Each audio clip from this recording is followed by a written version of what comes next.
Steven Spielberg సినిమాల్లో చూసినట్లు Jurassic park రాక్షస బల్లులు మళ్ళీ ఈ భూమిపై తిరిగే రోజులు వస్తాయా? వాటిని మనం చూస్తామా? డైనోసార్స్, టెరోసార్స్, మ్యామోత్స్ ఇవన్నీ మన మధ్య తాపీగా తిరుగుతాయా? అసలు వీటిని పుస్తకాల్లో, టీవీల్లో, సినిమాల్లో చూడడమే కానీ రియల్గా చూసింది లేదు. కానీ భారీ కాయంతో తిరిగిన వీటి జాడలు మాత్రం ప్రపంచవ్యాప్తంగా చాలా చోట్ల బయటపడుతూనే ఉన్నాయి. వాటిపై ప్రయోగాలు చేస్తూనే ఉన్నారు.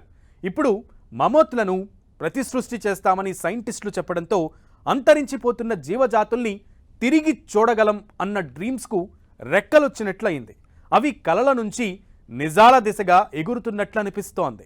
విశ్వ పరిణామం, గ్రహ శకలాలు భూమిని ఢీకొట్టడం, పర్యావరణ వినాశనం ఇలా చాలా కారణాలతో భూమిపై ఇప్పటి వరకు 6 మహా అంతర్ధానాలు జరిగాయని జీవ సిద్ధాంతాలు చెప్తున్నాయి. 6వ మహా అంతర్ధాన ప్రక్రియ ప్రకారం జీవుల అంతర్ధానం అనగానే డైనోసార్లు కాలగర్భంలో కలవటమే గుర్తుకొస్తుంది.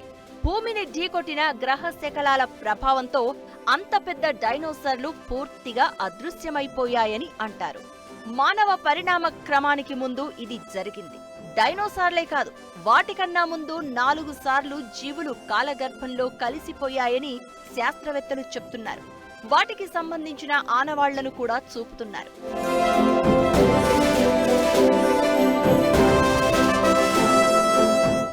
గత 50 ఏళ్ల నుంచి వెన్నెముకగల ప్రాణులు అంటే సకశేరుకాలు సగటున 68% మేరకు తగ్గిపోయాయి.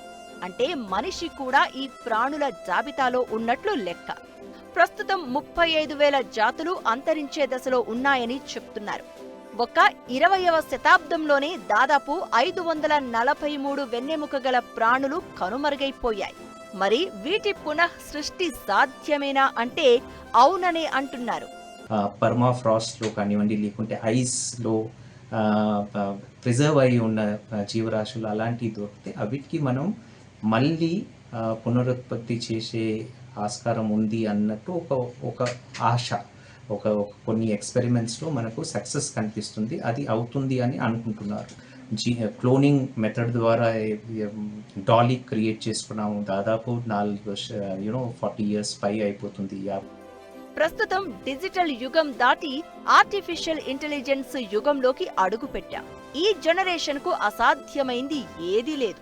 DNA క్లోనింగ్ ప్రక్రియతో శాస్త్రవేత్తలు ఎన్నో విజయాలను సాధించడం చూస్తున్నాం. ఇప్పుడు ఇలా అంతరించిపోతున్న జీవజాతులను మళ్లీ పుట్టేలా చేసే ప్రయోగాలు కూడా జోరందుకున్నాయి.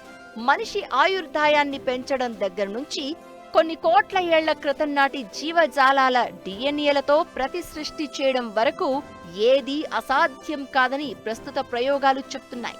అంతెందుకు, మూషిక జింకలు, ఈ జింకల జాతి అంతరించిపోయిన జాబితాలో ఉంది.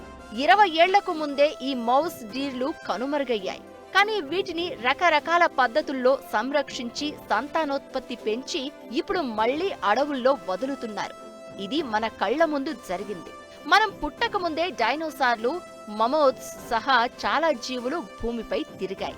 వాటి శిలాజాలపై ఇప్పటికీ విస్తృత పరిశోధనలు జరుగుతున్నాయి. DNAలతో కొత్తగా జీవుల పునః సృష్టికి శాస్త్రవేత్తలు శ్రమిస్తున్నారు. ఇప్పుడు అమెరికా కొలోసస్ బయోసైన్సెస్ సైంటిస్టులు కూడా ఇదే పనిలో ఉన్నారు. మమోత్లను మళ్లీ పుట్టించేలా చేస్తే మాత్రం ఆ తర్వాత డైనోసార్లు, టెరోసార్లు ఇంకా అంతరించిపోయిన జీవజాతులు మన కళ్ల ముందుకు వస్తాయన్న డ్రీమ్స్ నిజమయ్యే కాలం ముందుందని నమ్మొచ్చు. అలా పునర్జన్మ ప్రాప్తి పొందడం ఆ జీవులకే కాదు, మొత్తం సైన్స్కే కొత్త అర్థం చెప్పినట్లవుతుంది. చూడాలి ఎలాంటి వింతలు జరుగుతాయో.